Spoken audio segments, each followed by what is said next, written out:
Kamusta po kayo? Bago po ang lahat, first things first.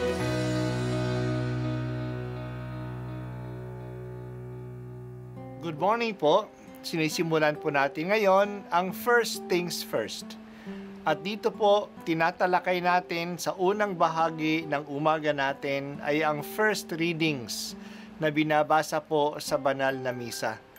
Ito pong tinatalakay natin kasi madalas po marami na tayong alam tungkol sa gospel readings. Pero konti po ang nagsasalita sa first readings. Pero ang first readings, bahagi din po yan ng Biblia, ng banal na kasulatan. Kaya susubaybayan po natin ang mga first readings, basahin po natin at kuminsan kailangan ng basahin ng 2 o 3 beses bago maintindihan kasi hindi po tayo familiar sa mga istorya at sa mga kaisipan na tinatalakay dito. Ang pagbasa mula sa sulat ni Apostol Santiago. Mga pinakamamahal, may tiisin ba ang sino man sa inyo? Manalangin siya. May nagagalak? Umawit siya ng papuri sa Diyos. Mayroon bang may sakit sa inyo? Ipatawag niya ang matatanda ng simbahan upang ipanalangin siya at pahira ng langis. Sa ngalan ng Panginoon at pagagalingin ang may sakit dahil sa panalangin may pananampalataya. Ibabangon siya ng Panginoon at patatawarin kung siya'y nagkasala. Kaya nga, ipagtapat ninyo sa inyong kapwa ang inyong mga kasalanan at ipanalangin ng isa't isa upang kayo'y gumaling.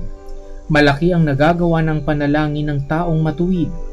Si Elias ay taong tulad din natin, mataimtim niyang idinalangin na huwag umulan at sa loob ng 3 taon at 6 na buwan ay hindi nga umulan.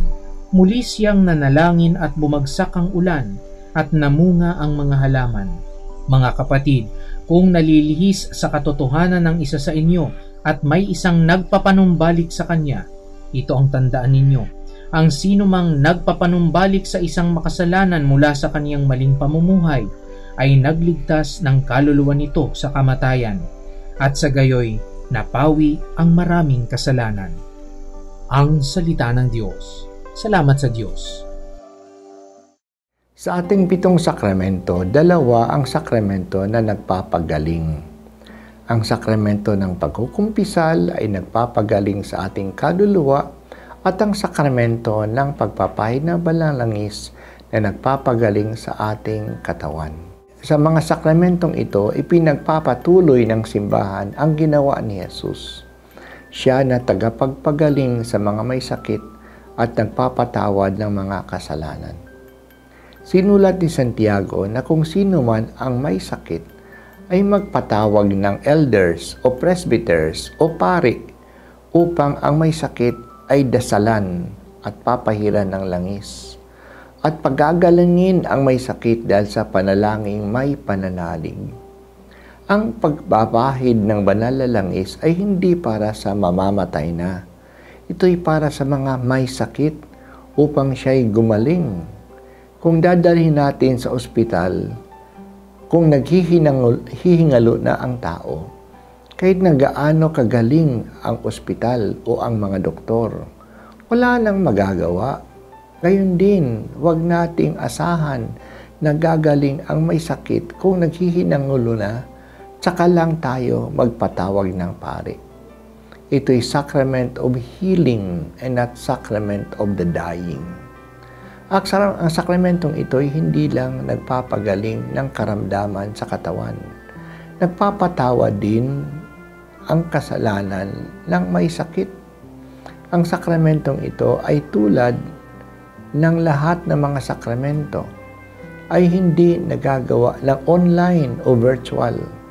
Kailangan ng physical presence para po sa pagpapahid ng langis at sa pagkukumpisal. Isa pang mahalaga na sinulat ni Santiago ay malaki ang kabutihan na nagagawa kung napapanumbalik natin ang isang taong nalihis ng landas o nanlamig sa paglapit sa Diyos. Una, natulungan natin ang nalayo sa Diyos at sa katwiran. Nakatulong tayo sa gawain ng kaligtasan. Naging instrumento tayo ng Diyos sa gawain ng kaligtasan. Pangalawa, ito ay nakakatulong din sa atin mismo sa ating paglapit sa Diyos. Napapatawa din ang ating kasalanan. Sa pagtulong natin sa kaligtasan ng iba, tayo rin ay maliligtas. Kaya huwag natin hayaang malihis ng landas ang ibang mga tao, lalo na ang mga mahal natin sa buhay. Madalas sa kaunting kalabit lang, madadala natin ang iba sa kabutihan. Hindi naman natin kailangang kulitin sila. Kaunting kwento, kaunting paliwanag, maraming dasal, at ang ating mismong halimbawa ay magdadala sa mga tao sa katotohanan, sa kabutihan at sa Diyos. Ipinagdarasal ko po ngayon ang mga kilala kong may sakit at ang mga kilala na nasa masamang landas. Tulungan po ninyo sila, Panginoon. Bigyan po ninyo ako ng lakas na magsalita sa kanila at dalhin sila sa iyo. Dalhin sila sa sakramentong nagpapagaling.